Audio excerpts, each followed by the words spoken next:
අපි කවදාවත් මේ ජරා මරණ දුකින් ගැලවෙන්නේ නැහැ. භවයේ රැඳිලා ඉන්නේ. ඒකට අපි භවයේ රැඳිලා ඉන්නේ ඇයි? අපි ඇතුලේ අවිද්‍යාව ක්‍රියාත්මක වෙන නිසා. අවිද්‍යාව නැසනකම් මේ භවයෙන් අපට නිදහස් වෙන්න පුළුවන් කමක් නැහැ. අපි බලන්න ඕන දෙයක් තියෙනවා ජීවිතේ. ඒ මොකද්ද? ප්‍රතිපත්තියට එන්න කලින් අනිත්‍ය වශයෙන් අනාත්ම වශයෙන් විමසලා බලන්න කලින්ම අපි බලන්න ඕන පින්වත් මේ ගැට ගැහිලා සසර ගැට ගැහිලා තියෙන්නේ කොහොමද කියන්නේ. අපි හොඳට විමසලා බලන්න ඕනේ. මේ සංසාරේ ගැට ගැහිලා තියෙන්නේ කොහොමද කියන එක අපි විභාග කරලා බලන්න ඕනේ. මේ සාංශාරික ගැට ගැසීම සිද්ධ වෙන ආකාරය අපිට හරියට බලා ගන්න බැරි වුණොත් පින්වත්නි කවදාවත් සත්‍ය අවබෝධයට අදාළව විමසා ගන්න අපිට පුළුවන් කමක් නැහැ. ඔයාලගේ ජීවිතේ මේ සසර ගැට ගැහිලා තියෙන විදිය බලන්න පුරුදු වෙන්න. මේ සංසාරේ ගැට ගැහිලා තියෙන්නේ හේතුන්ගෙන් සහ ඒවායින් උපන් ඵල ධර්ම ඇතුළේ පවතින අවිද්‍යාව සහගත දැක්මත් එක්ක තමයි මේ මුළු සසරක් හැදිලා තියෙන්නේ. මුළු සංසාරයක් නිර්මාණය වෙලා තියෙන්නේ. අපි මොන දෙන ළඟම ප්‍රශ්නේ මොකද්ද? කියන්න බලන්න අපි මොන දෙන ආසන්නම ප්‍රශ්නේ මොකද්ද කියන්නේ? අපි මොන දෙන ආසන්නම ප්‍රශ්නේ තමයි මේ වයසට යන්නේ නවත්ත ගන්න බැරි. ලෙඩ වෙන එක නවත්ත ගන්න බැරි. ඊට පස්සේ මේ ජරාවට පත් වෙන එක නවත්ත ගන්න බැරි. මරණේ කල් දා ගන්න බැරි. ඕක නෙමෙයි අපි මොන දෙන ලොකුම ළඟම ප්‍රශ්නේ. අපිට තියෙන ලොකුම ප්‍රශ්නේ වයසට යන්නේ එක, ලෙඩ වෙන එක, ජරාවට පත් වෙන එක. මරණේ කල් දා ගන්න බැරි. ඒ කියන්නේ අද මරණේ මුණ ගැහුනොත් ඒක කොහොමද තවත් 4 මාසයක්වත් ටිකක් පහු කරගන්නේ. ඕක නෙමෙයි ප්‍රශ්නේ. එහෙනම් අපි ඉස්සරහින් ලොකුම ප්‍රශ්නේ ඕක. ඒ කියන්නේ අපි මොන දෙන ලොකුම අද දවල්ට කෑම ගන්න කොහොමද කියලා හිතා ගන්න බැරි මිනිස්සු මේ මහ පොළොවේ ඉන්න පුළුවන්. ඒක පොඩි ප්‍රශ්නයක්. ඒකපත් මුලක් හම්බුනාම විසඳෙනවා. අද දවල්ට බඩගින්න කියන එක ආහාර ගැනීමත් එක්කම ඉවර වෙනවනේ පිළිගන්න. ඒක සරලයි. එහෙනම් දරිද්‍රතාවය කියන එක, දිලිඳුකම කියන එක ප්‍රශ්නයක් තමයි. ඒවා ප්‍රශ්න නෙමෙයි, ප්‍රශ්න නොවෙනවා නෙමෙයි. නමුත් අපි කියන මොනද ලොකුම ප්‍රශ්නේ? ජරාවට පත් වෙන එක, ලෙඩ වෙන එක, වයසට යන එක, මැරෙන එක නවත්ත ගන්න බැරි එක. ඒක තමයි අපිට තියෙන ලොකුම ප්‍රශ්නේ. හොඳයි ওই ප්‍රශ්නේ විසඳ ගන්නවා නම් ලෝකේ මොනවද කරන්නේ? ලෝකේ කරන්නේ බෙහෙත් හදනවා, අලුත් බෙහෙත් වර්ග ඒවා හදා බලනවා, ඒවා පරීක්ෂණ කරනවා, නිරීක්ෂණ කරනවා, එක නිගමනවල එළඹෙනවා. නොයේ දේවල් අපි කරනවා ලෝකේ. මේ නොයේ දේවල් කරාට එක දේවල් අපි කළාට සින්වත් අපිට මොකද්ද වෙලා තියෙන්නේ? ඔයාලා කියන්න බලන්න අපිට ඇත්තට මොකද්ද වෙලා තියෙන්නේ? නිකන් ආයුෂ අඩු වෙලා වගේ දැනෙනවද? වැඩි වෙලා වගේ දැනෙනවද? අඩු වෙලා වගේ දැනෙනවා. ඔයාලගේ 100 ආච්චිලාගේ ආයුෂ කොච්චර තිබ්බද? සමහර 100ක් හිටපු අය බය නැති ඉඳලා තියෙනවනේ මහත්ය 100. ඒ තිබ්බද බෙහෙත් තිබ්බද? නේ මොකද ලොකු බෙහෙත් නේ. ආදී බෙහෙත් සාලා බොහොම අමාරුකා ඒක සමහරට අරන් යන්නේ ගමේ වෙද මාත්‍ය ළඟට. සර්පේකයම අරන් යන්නේ ගමේ වෙද මාත්‍ය ළඟට. අතප්පයක් කැඩුනම අරන් යන්නේ ගමේ බැරිම වුණොත් රජේ රෝහලකට අරන් යනවා. ඒ රජේ රෝහල් වල වුණත් අද වගේ එක ඇඳේ දෙන්න තුන් දෙනා හිටියද? ඉතින් එහෙනම් මේ ලෝකයේ දියුණුයි ඒ අයි තියනවා දැන් මේක අරගෙන කෘත්‍රිම බුද්ධිය. ඒ අයි කියන්නේ ආටිෆිෂල් ඉන්ටෙලිජන්ස් කියන්නේ කෘත්‍රිම බුද්ධිය නෙමෙයි. එතකොට එහෙම ඒ අයි දියුණුව තිබ්බට අර ජරා මරණ වල අඩුවක් තියනවාද? ලෙඩ වෙන එක, වයසට යන එක, දිරණ එක, කැඩෙන එක, බිඳෙන එක, මරණය මොකක්වත් අඩුවක් තියනවද වෙනසක් නැහැ. ඒ ප්‍රශ්නේ තව දුරටත් උග්‍ර වෙලයි තියෙන්නේ. එහෙනම් ඔයගොල්ලෝ හිතනවාද ඉස්සරහට තාක්ෂණයේ මීටත් වඩා අපේම හඳේම ගෙවල් හදාගත්තා කියලා? දැන් හඳ ගැන හරි උනන්දු කාලයක් නේ. ඉස්සරහට ඒවි හඳේම ගේ හදන හඳේම ගෙවල්. නමුත් මේ ප්‍රශ්නේ විසඳන්න බෑ. අපි ඉස්සරහ තියෙන ලොකුම ප්‍රශ්නේත් මේකම නෑ. ඒ කියන්නේ ඉච්චර ලොකු ප්‍රශ්නයක් නැහැ. හිතන්නකෝ දැන් කෙනෙක් යුද්ධ කරන. දැන් ඇමරිකාවේ ජනාධිපතිතුමා හරි යුද්ධයට මේ දවස්වල බර වෙලා ඉන්නේ. එයා ලෙඩ වුණොත් එයාට යුද්ධ කරන එක දෝලුවට එන්නේ ජීවිතේ පවත්වන එක දෝලුවට එන්නේ. ජීවිතේ පවත්වන එක නෝලුවට එන්නේ. එයා මාරාන්තික වුණොත් යුද්ධේ වැඩ නැහැ නේ එයාට. එයා බලන්නේ මගේ පණ ගැට ගහගන්නේ කොහොමද කියලා නේ. එයා ලෝකේ තියෙන ලොකුම ප්‍රශ්නේ යුද්ධ නෙමෙයි. ලෝකේ තියෙන ලොකුම ප්‍රශ්නේ මගේ පණ ගැට ගහගන්නේ කොහොමද? මං කොහොමද මගේ පණ කෙල්ල ගැට ගහගන්නේ කියන එකයි මිනිසුන්ට තියෙන ප්‍රශ්නේ. ඒකට දැන් මේ පණ ගැට ගැහිලා තියෙන එක තියෙන යාන්තමින් අඩු ආයෝපේක්ෂාවක් ඇතුලේ නම් ඒක එන්න අඩු වෙනා නම් ඔයාලා හිතනවද මේ විදිහට AID වුණාට මේ තාක්ෂණික මෙවලම් ගැන කතා කළාට සුපිරි පරිගණක පද්ධති ගැන කතා කළාට හරිද තාක්ෂණික මෙවලම් හරහා සංවේදන හැකියාව ගැන කතා කළාට සොරතුරු ගවේෂණය ඇතුලේ මේ චන්ද්‍රිකා තාක්ෂණය අරවමියව ගැන කතා කළාට යාන වාහන ගැන කතා කළාට වේගවත් ගමන් බිමන් ගැන කතා කළාට මේ මොනවා ගැන කතා කළාත් අපි අර මොන දෙන මූලික ප්‍රශ්නේ තියෙන්නේ මොකද මූලික ප්‍රශ්නේ ලෙඩ වෙන එක වයසට යන එක දිරණ එක ජරාවටපත් වෙන එක මරණය ජරා මරණ ශෝක පරිදේව දුක්ඛ දෝමනස් උපායාසා සම්භවಂತಿ කියන එකේ සම්භවය ඊයේත් එහෙමයි අදත් එහෙමයි මේ විදිහට බලනකොට තේරෙනවා හේතක් තිබෙනවා. තුන් කාලෙම ජරා මරණ ශෝක පරිදේව දුක්ඛ දෝමනස් උපායාසයන්ගේ නම් පින්වත්නි අඩුවක් නෑ. හරි? මේ එනම් ඔයාලට දැන් පේනොත් ලොකුම ප්‍රශ්නේ මොකක්ද කියලා. ලොකුම ප්‍රශ්නේ මොකක්ද කියලා ඔයාලට දැන් ඔයාලට ලොකුම ප්‍රශ්න මොනවද නිකන් අවුලලා බලන්න මොනවද තියෙන්නේ? දරුවට උගන්වන්නේ කොහොමද? ඔන්න ලොකු ප්‍රශ්නේ. දරුවා නැතුව ඉන්නේ කොහොමද? ඔන්න ප්‍රශ්න අපිට තියෙනවා. ඔයා මලොත් මං ඉන්නේ කොහොමද? ඔන්න අපිට තියෙන ප්‍රශ්නේ. දාඩිය දානකොට මොකද කරන්නේ? ඔන්න අපිට තියෙන ප්‍රශ්නේ. පෑන් එකක් හයි කරනවද? AC එකක් හයි කරනවද? ඔය පොඩි ප්‍රශ්න තමයි අපි ලොකු ප්‍රශ්න. ඒවා ලොකු ප්‍රශ්න කරගෙන මිනිස්සු දුවනවලු. අද දවල්ට කන්නේ කොහොමද? ඊයේ පරිප්පු කෑවනම් අද පරිප්පු කන්නේ කොහොමද? ඊයේ පොල් සම්බෝල හදලා තිබ්බ උදේත් හදලා තිබ්බ දවල්ටම හදන්නේ නැහැ දුවත් බලා ගන්න. ඕවා තමයි අපිට ප්‍රශ්නේ.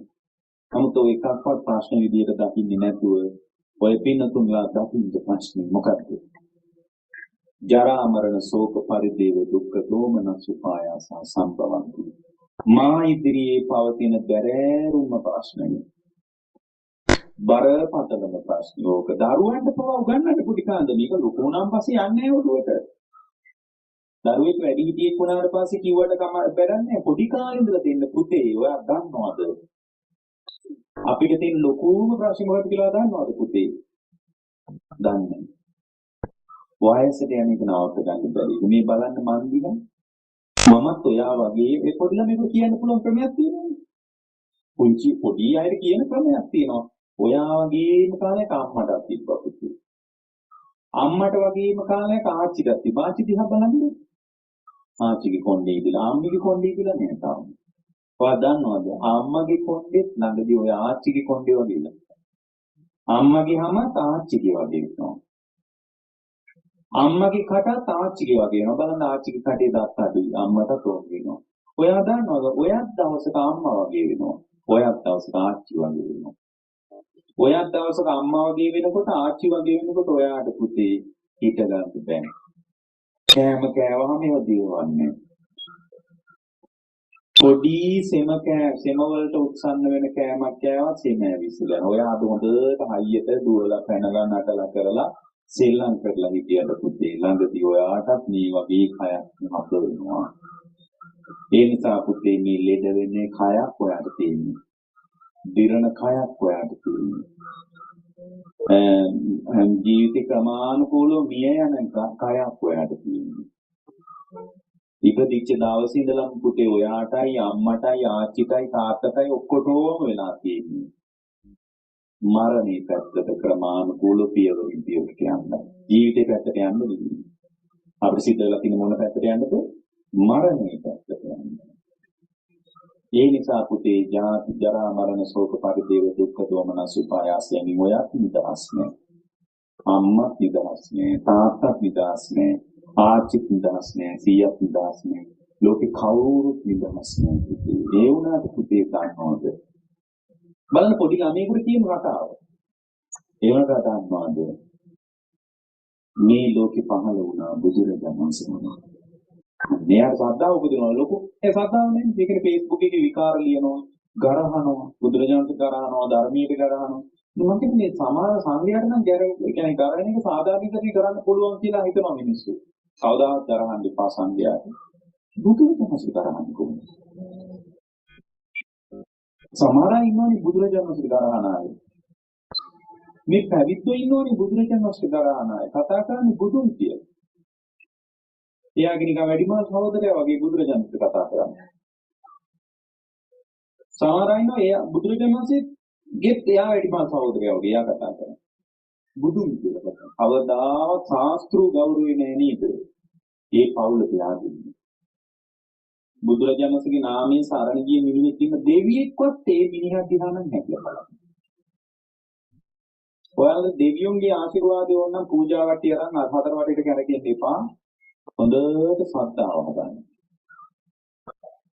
සිහිය උපදවා ගන්න. වීර්යය කරන්න ධර්මයේ ඇතුළේ. මොකක් ඇතුළේද වීර්යය කරන්න ඕනේ? ධර්මයේ ඇතුළේ. හොඳට ධර්මයේ ඇතුළේ වීර්යය කරන්න. සතර සතිපට්ඨානෙම ජීවිතේ බලන්න. හැම වෙලාවකම අරමුණු හම්බෙනවනේ අපිට. අරමුණු හම්බෙන්නේ කොහෙන්ද? ඇසෙන්, කනෙන්, නාසයෙන්, දිවෙන්, කයෙන්, මනසින්. මේ ඇසෙන්, කනෙන්, නාසයෙන්, දිවෙන්, කයෙන්, මනසින් අරමුණු මුණ ගැහෙනකොට ඔයාලගේ ජීවිතයේ අරමුණු ටික ගන්නකොට ඒ අරමුණු ගන්න තැන සිහිය එළඹ ගන්න. අපි කියන්නේ එළඹ සිටි සිහිය කියලා. හොඳට සිහිය එළවා ගන්න. ඒ සිහිය එළවාගෙන වාසය කිරීම පුරුදු කරගන්න. ඒ වගේම මේ ලෝකයේ ඉස්සරහා එරෙහිවාදිකම් තියාගන්න එපා. ලෝකයේ ඉස්සරහා එරෙහිවාදිකම් තියාගන්න එපා. හැම වෙලාවකම පුරුදු වෙන්න ජීවිතේ. තමන්ගේ විනය තියාගන්න. ලෝකෙට එරෙහිව නෙමෙයි. ඒ කියන්නේ විනය කියලා මෙතන අදහස් කරන්නේ මොකක්ද දන්නවද? අවිද්‍යාව හෝ දෝමනස්සය. අවිජ්ජා දෝමනස්සන් කියලා කියන්නේ. අවිජ්ජා දෝමනස්ස කියන දෙක ඇති නොවන විදිහට ලෝකේ පාවිච්චි කරන්නේ. අවිජ්ජා දෝමනස්ස ඕකටම තමයි ඇලීම් ගැටීම් කියන්නේ. ඒ කියන්නේ අධික ඇලීමකින් හෝ ගැටීමකින් හෝ තොරව ලෝකේ පාවිච්චි කරන්න පුරුදු වෙන්න. ලෝකේ පාවිච්චි කරන්න පුරුදු වෙන්න. එතකොට එහෙම පුරුද්දක් තිබ්බොත් එයාට වරදින්නේ නැහැ කවදා. එයාගේ ජීවිතේ කිසිදාක වරදින්නේ නැහැ පින්වත්නි. එතකොට අපේ ජීවිතවල මේ වයසට යන එක, ලෙඩ වෙන එක, මරණය මේක අපි ඉස්සරහා තියෙන ලොකු ප්‍රශ්නේ නම්. මේක නම් අපි ඉස්සරහා තියෙන ලොකුම බරපතල ප්‍රශ්නය. අපි ධර්මයෙන් අහන්න ඕනේ. ධර්මයේ ඉස්සරහින් තියාගෙන අහන්නේ ඇයි මෙහෙම ප්‍රශ්නයක් හැදිලා තියෙන්නේ? මේක අම්මා හදපු, තාත්තා හදපු, ආණ්ඩුව හදපු, දරුවෝ හදපු, ලෝකයේ හදපු එකක් නෙමෙයි නම් මේ කොහොමද හැදුනේ? දෙවියෝ හදපු එකක්ද? මේ தත්ත්වෙ නෑ. ඒ දෙවියෝ තමයි වැටලා ඉන්නේ. දෙවියෝ මේ தත්ත්වය ඇති උනේ මොකක් නිසාද? දැන් මේ පටිච්ච සමුප්පාද ධර්මයේ ගැන සරලව කියන්න කියලා තියෙන නිසා මම මෙහෙම කියන්නේ. මට කියන්න මේ ප්‍රශ්නේ මේ ජරාවටපත් වෙන එක වයසට යන්නේ මේක ලොකු ප්‍රශ්නයක්. ඒක විසඳෙන්නේ නැහැ. තාක්ෂණයේ මෙච්චර දියුණු වුණාට ලෝකයේ මෙච්චර දියුණුවක් තිබ්බට ලෝකයා මේ ප්‍රශ්නේ විසඳාගෙන නැහැ. එහෙනම් ජරාවටපත් වෙන එක, වයසට යන එක, ලෙඩ වෙන එක, මැරෙන එක ලොකුම ප්‍රශ්නය නම් මේ ප්‍රශ්නය පින්වත්නි කොහොමද හැදුනේ කියන්න බලන්න. හේතුඵල ධර්මයෙන් හැදිච්ච එකක්. ඒ හේතුඵල ධර්මයට අනුව මේ ප්‍රශ්නේ හැදිලා තියෙන්නේ ජාතිපච්චය ජරා මරණ. නම් හේතුඵල ධර්මයට අනුව බලනකොට මොකක් නිසාද මේක හැදිලා තියෙන්නේ? ජාතිය නිසා. මොකක් නිසාද? ජාතිය නිසා. එතකොට ජාතිය කියන්නේ මොකක්ද? ජාතිය කියන්නේ ඉපදීම කියන එක. ජාතිය කියන්නේ මොකටද? ඉපදීම කියන එක. එතකොට ඉපදීමේ පවතිනවා විවිධත්වයක්. නියතියක් නැහැ. ස්ථීරව මේ විදිහට මා ඉපදිලා ආය මනුස්ස ලෝකෙන් මැරිලා ආය අම්මා කෙනෙක්ගේම ගර්භාෂයකට එනවා කියලා එකක් නෑ. උපදින අය සමහර අය උපදින්නේ ගර්භාෂවල. සමහර අය ගර්භාෂවල උපදිනවා. එතකොට ගොඩාක් සතු ගර්භාෂවල උපදිනවා. ක්ෂීරපාය සතු ගර්භාෂවල උපදින්නේ. ගර්භාෂවල උපදිනවා. ඒක ගර්භාෂය කියන්නේ මල්ලක් ඇතුලේ තමයි හැදෙන්නේ. විඥානේ පිහිටන්නේ ගැබේ. ගර්භාෂය. සමහර සත්තු ඉන්නවා බිත්තර ඇතුලේ තමයි යාළගේ ප්‍රතිසන්දි විඥානේ බැහැ ගන්න. ඒ කියන්නේ යාගේ විඥානේ බැහැ ගන්නවා බිත්තරයකට. ඉස්සරහට ඔයාලටත් එහෙම වෙන්න පුළුවන්. දැන් කොහොත් ඉන්නේ බිත්තරයක් ඇතුලේ ඉපදුනේ. කිකිලියකගේ කුසේ බිත්තරයක් ඇතුලේ ඔයාලගේ ජීවිතේ ලියවෙන්න බැරිද? පුළුවන්. කිකිලියකගේ කුසේ උපදින්න පුළුවන්. එහෙනම් අපේ විඥානයේ බිත්තරයක් ඇතුලේ පළවෙන්න බැරිද? පුළුවන්. අභිමානී කියලා එකක් නෑ මේ බොරුවක් වෙන්නත්. මම මෙහෙම කෙනෙක් මං ඉගෙන ගත්ත කෙනෙක් මං උගත් කෙනෙක් මං බුද්ධිමත් කෙනෙක් මට ධනෙ තියෙනවා මට බෑ විතරයක් ඇතුළට යන්න කියලා එකක් නෑ. ඒක හේතුඵල ධර්මයට අනුව වෙන දෙයක්.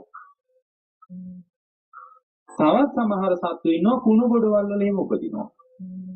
පොළ රොඩු ගොඩවල් වල කුණු ගොඩවල්. ඔය අතර ඉන්නවා ලෝකයා පිළිගන්නේ නැති සත්තු කොටසක්.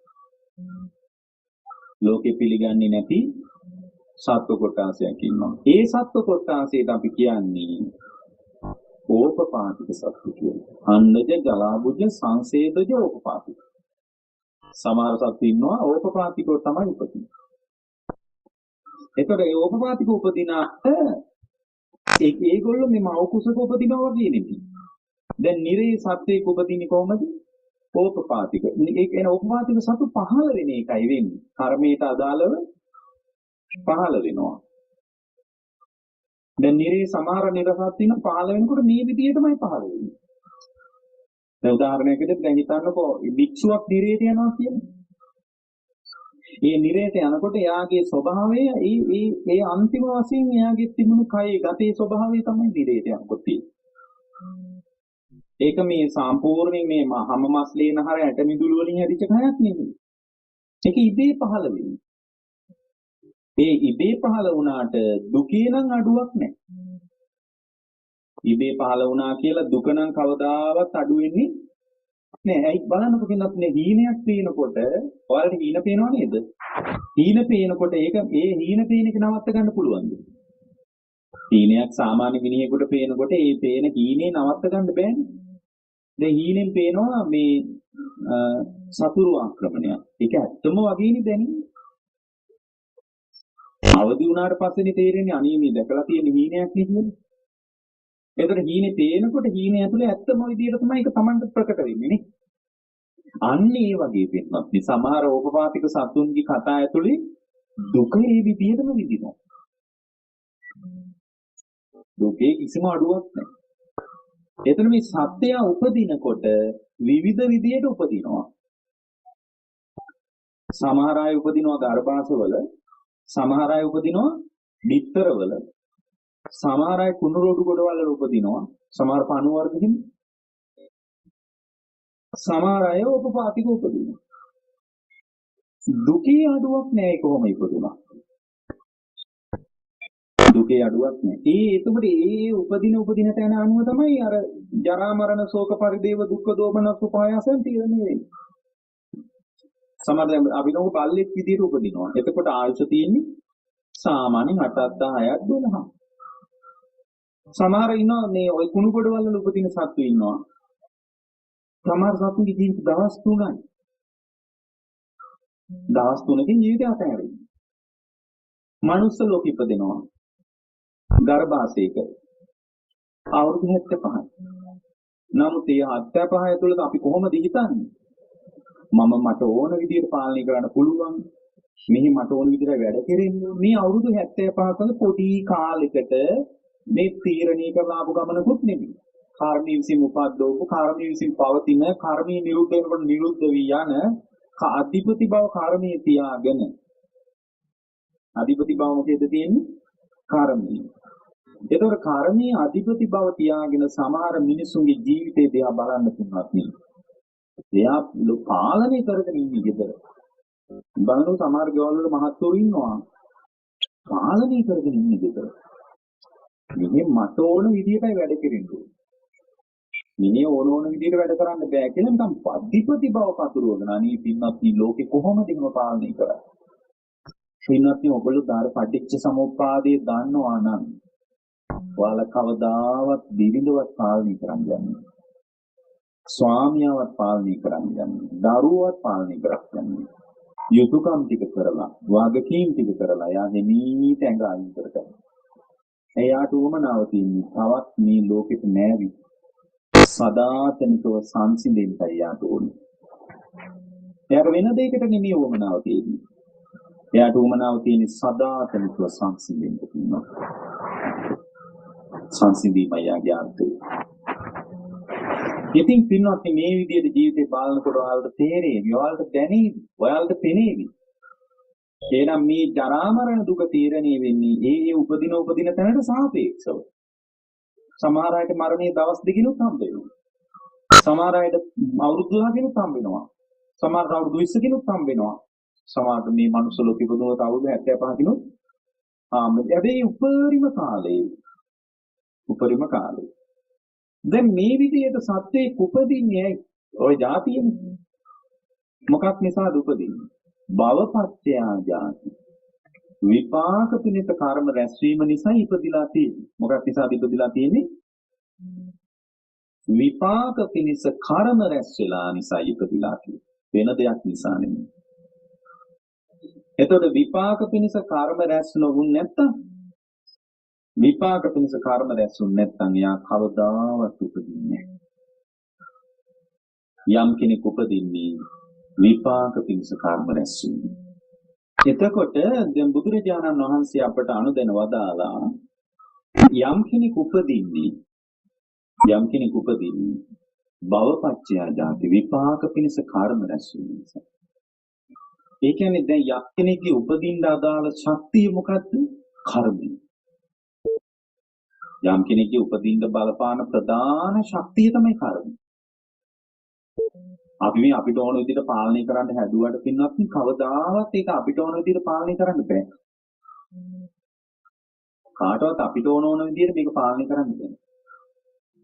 මේක පින්නත් අපි හිතුවේ නැත්නම් මේක ඇතුලේ හරි අద్భుත දෙයක් ඇසුරුනේ. ඒ කර්මය. ඒතකොට විපාක පිණිස කර්ම රැස් වෙච්ච නිසා තමයි ඉපදිලා තියෙන්නේ. ඉපදිච්ච නිසා තමයි ජරා මරණ දුක තීරණය වෙන්නේ. දෙවියෝ හදලා නැහැ. අම්මා හදලා නැහැ. දැන් සමහර දරුවෝ ඉන්නවා අම්මලා තාත්තලා එක වෛර කරනවා. ඒගොල්ලෝ හිතනවා මේගොල්ලෝ තමයි මේ ප්‍රශ්නේ හැදුවේ කියලා. දැන් මට ඊයේ පෙරේද එක නෝනක් කෙනෙක් කතා කරලා කිව්වා එයාගේ දරුවෝ උපනා කරනවලු ඒගොල්ලන්ගේ ජීවිතේ බිඳ වැටෙන්න අම්මා වග කියන්න ඕන කියලා. අම්මා වක් කියන්නේ නෑ අම්මා ධර්මයේ දීලා නෑ. ධර්මයක් දුන්නා නම් ඇත්තටම අම්මා දරුවා හිතනවා මේක අපේ අම්මගේ ප්‍රශ්නයක්වත් තාත්තගේ ප්‍රශ්නයක්වත් පවුලේ ප්‍රශ්නයක්වත් කාගේවත් ප්‍රශ්නයක් නෙමෙයි. මේක මේ අපි තුල රැස්විච්ච කර්මී ප්‍රශ්නයක් කියලා. ඒතකොට මේ ඒ තන විපාක පිණිස කර්ම රැස්වීමේ කර්ම ශක්තියට සාපේක්ෂව තමයි විතර ඇතුළේද ගර්භාෂයක් ඇතුළේද කුණු ගොඩකද ඕපපාතිකවද උපදින්නේ කියලා තීරණය කරන්නේ. ඒකනේ මිනිස්සු කරන කර්මයේ දිහා බලන්නේ අපි කියන්නේ ඔම් වැඩ කරන්න එපා ඔබ නිරේ. අනේ ඔයා ඔය හිතන විදියට වැඩ කරන විදියට ඔය ආනන්ද විවරු අතරපොදී. එහෙනම් යා තුල රැස්වෙන කර්මයට අදාළව තමයි කෙනෙක්ගේ උපත තීරණය වෙන්නේ කොහෙද කියලා අපි තීරණය කරන්නේ. එයාගේ කර්මයට අදාළව තීරණය කරන්නේ. එතකොට දැන් මට කියන්න ඔයාලා දැන් මම මේ කියපිට කියන්න ඕන. එතකොට විපාක පිටස කර්ම රැස් වෙච්ච නිසා මොකද්ද වෙන්නේ? උපදිනවා. ඉපදුනාට පස්සේ ඒකට සාපේක්ෂව ජරා මරණ ශෝක පරිදේව දුක්ඛ දෝමනස් උපායාස තීරණය වෙනවා. එතකොට ජරා මරණ ශෝක පරිදේව දුක්ඛ දෝමනස් උපායාස මොකක් නිසාද පැනවිලා තියෙන්නේ? ඉපදිච්ච නිසා. ඉපදින්නේ මොකක් නිසාද? කර්ම රැස් වෙච්ච නිසා. විපාක නිසා කර්ම රැස් වෙච්ච නිසා.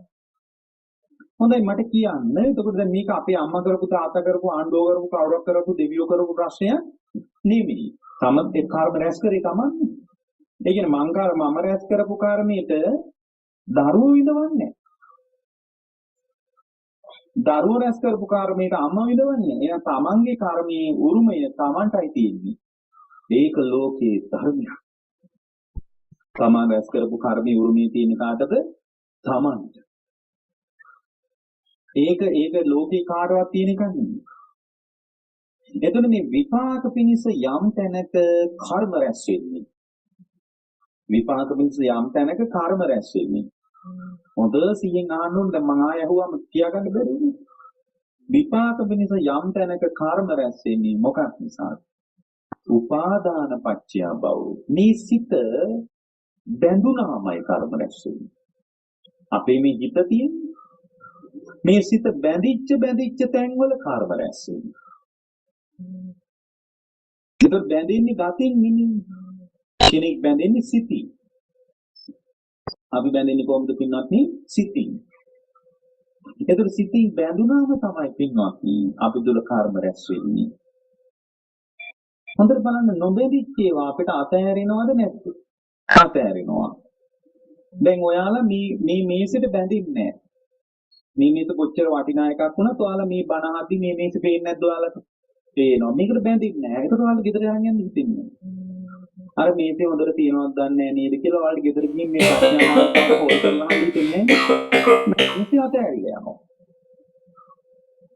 මේක දැක්ක තැනම ඔයාලට අතහැරිලා යනවා. එහෙනම් ලෝකේ දැක්ක තැනම අතහැරින්නේ නොබැඳිච්චව විතරයි. බැඳුනොත් බැඳිච්ච තැන්වල කාර්ම රැස්නවා. සිතින් බැඳෙන එකට අපි කියනවා මොකද්ද? උපාදානය. බැඳෙන එකට මොකක්ද කියන්නේ? උපාදානයි. ඒ බැඳෙනකොට බැඳීමේ හතර පැත්තක් තියෙනවා. කාමෝපාදාන, ditthi උපාදාන, සීලබ්බත උපාදාන, අත්වාද උපාදාන. කාම උපාදාන කියන්නේ මේ කැමැත්ත පදනම් කරගෙන බැඳෙනවා. මිනිස්සු කැමැත්ත පදනම් කරගෙන බැඳෙනවා. මමයිනින් බැඳෙනවා. ඔක මගේ කියලා බැඳෙනවා. ditthi උපාදාන. ඒම මට ඕන විදිහට පාලනය කරන්න පුළුවන් කියන අදහස ඇතුලේ බැඳෙනවා. ඒ අදහස ඇතුලේ බැඳෙනවා. අත්වාද උපාදාන. මමත් ඉන්නවා මගේ කියන ඒවාත් තියෙනවා. ඒ නිසා මේ ලෝකේ මට පාලනය කළ හැක කියන අදහස ඇතුලේ බැඳෙනවා. කැමැත්තෙන් බැඳෙනවා. මගේ කියලා බැඳෙනවා. මගේ වසඟේ පවත්වන්න කියලා හිතාගෙන යා බැඳෙනවා. ඒක ඇතුළෙම මමත් ඉන්න මගේ කියන අයත් ඉන්නවා. ඒ නිසා මට ඕන විදිහට මේක පාලනය කළ යුතුයි කියලා බැඳෙනවා සිත. කොහොමද බැඳෙන්නේ? කැමැත්තෙන් බැඳෙනවා. මගේ කියලා බැඳෙනවා. මගේ වසඟේ පවත්වන්න පුළුවන් කියලා හිතාගෙන බැඳෙනවා. මමත් ඉන්නවා මගේ කියන අයත් ඉන්නවා. ඒ නිසා මට ඕන විදිහට මම මේක පාලනය කරන්න ඕන කියලා හිතාන බැඳෙනවා.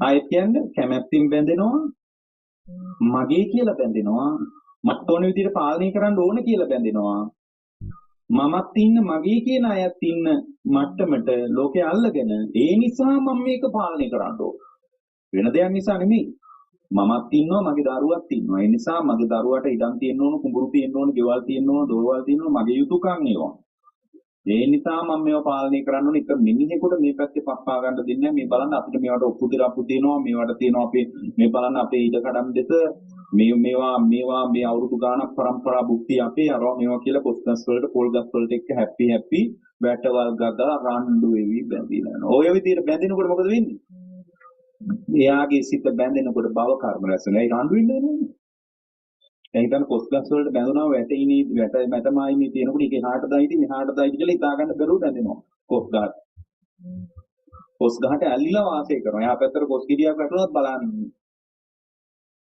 ඊට පස්සේ මොකද? හරිය අවදිකමින් ඉන්න ඕනේ සිතින්. කර්ම රැස්වෙන්නේ සිතින්. ඊට පස්සේ හරි ඕදිසි කරනවා වචන දණ්ඩ දාන සත්ත්‍ය දාන කලහ විවාද තුවන් පේ ශුන්‍ය මුසාවාද.